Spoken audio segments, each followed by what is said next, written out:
The House managers walked quietly last Saturday through the statuary hall to represent the single article of impeachment against the former squatter Donald Trump to the Senate. Americans have now become deeply familiar with the civics lesson, one that features members of the House striding slowly through the hall as they are part of the funeral procession. What once seemed so rare and arcane has now become a sad hum in the background, the contrails of an administration that the country may take a generation to shake. The former squatter was impeached for a second time in the House of Representatives, and most recently for engaging in high crimes and misdemeanors by inciting violence against the government of the United States.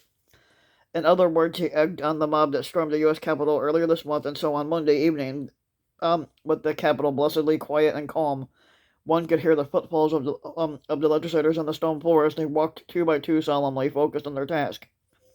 A few camera shutters clicked, but mostly there was an eerie silence in a space that has been the location of so much tumult, so many emotions in such a short span of time. The impeachment the impeachment managers moved through a room filled with the ghost of our distant past and the fresh memories of our troubled present. But the Capitol was the crime scene on January 6th, the place where citizens came to kill their own democracy by denying the results of a fair and square election. Then only 2 weeks later, on Inauguration Day, it was the setting where a representative stood and admired the stability and fortitude of the American system. But the civil comedy of the now or committee or something of the now Senate Minority Leader Moscow Mitch toward House Speaker Nancy Pelosi was greeted by observers like gladiatorial dedente. And there at the Capitol lies the worst of us, as well as our mediocre selves. The best that we have to offer has gone missing. But Tuesday afternoon, the sad hum continued. The senators were sworn in as jurors in the upcoming trial, and in groups of four, they walked to the front of the chamber to sign the oath book. Um, they bent lower over a wooden table as a clerk handed each one a pen, including the senator, the dumbass Rand Paul, who's a Republican from Kentucky anyway, who was not wearing a mask even as he loomed over the clerk, and between the calling of names, a rush of white noise filled the microphone, emphasizing the plodding bureaucracy of the proceedings. Impeachment has become part of the country's churn, frustrating, unsatisfying, but necessary. The impeachment had moved forward while President Biden spoke to the country about systemic racism and his belief that America can't progress in a full and free way unless it brings all of its citizens together.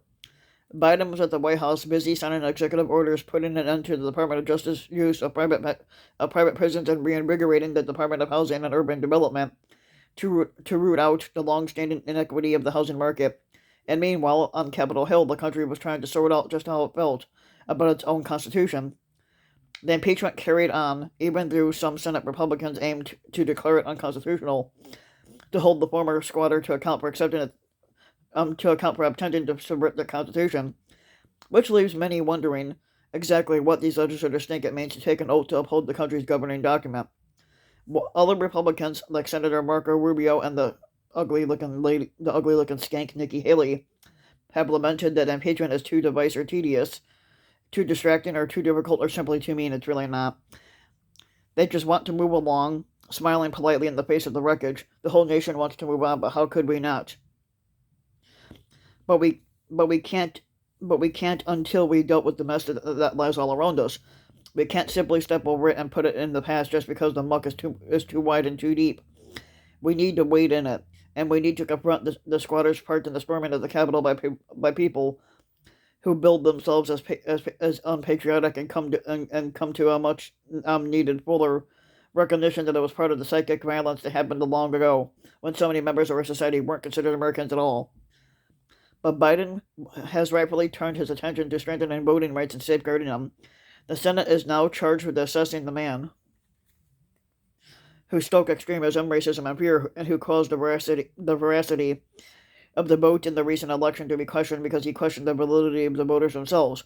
The impeachment of the former squatter forces us to wrestle with a past that allowed such poisonous thinking to flourish and to become a rallying cry. A year ago, when when Trump was impeached for the first time, the sight of the House manager striding through Saturday Hall, or Statuary Hall, had the air of high drama. The buildup had been slow and complicated.